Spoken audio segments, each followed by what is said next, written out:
Ayan. So, nakikita nyo ba yan? Eto nakikita nyo ba yan?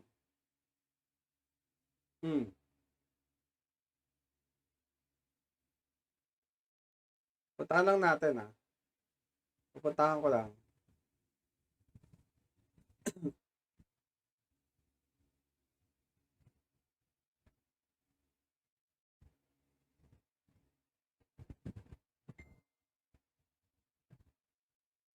So, ayan, no?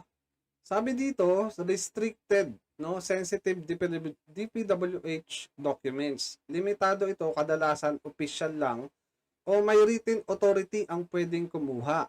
Oo, ang tanong, part ba ng official?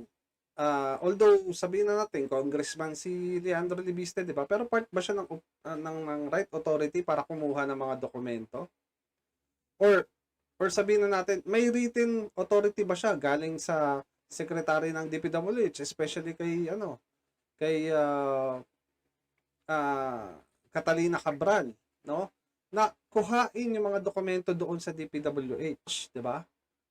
Ito lang yung pwede, guys. Halimbawa, internal memos, detailed engineering plans.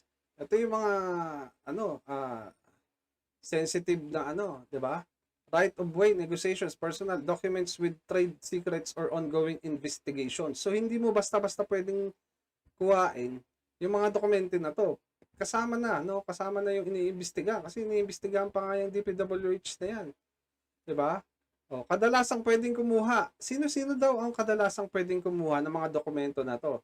Especially DPWH officials, employees within scope of duty, COA auditors, court prosecutors, authorized representative, may SPA o official request.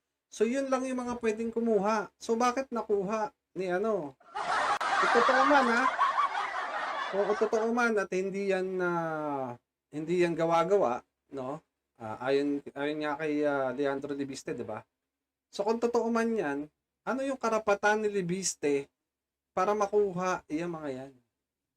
'Di ba? Part ba siya ng ICI? Kasi kung part siya ng ICI, baka pwede niyang makuha yung kagaya nga ni sinasabi ni Attorney Libayan, yung si Mayor Magalong, paano niya ba na-acquire yun?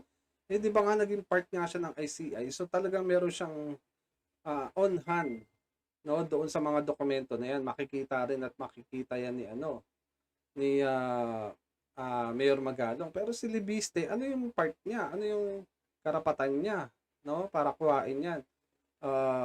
Siguro kung part siya ng ng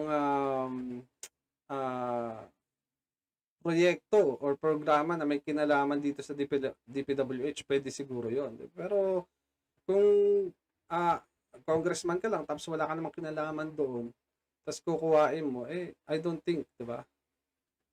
So yun yung dyan. Yun yung sagot natin dyan. Maliwanag sa kanya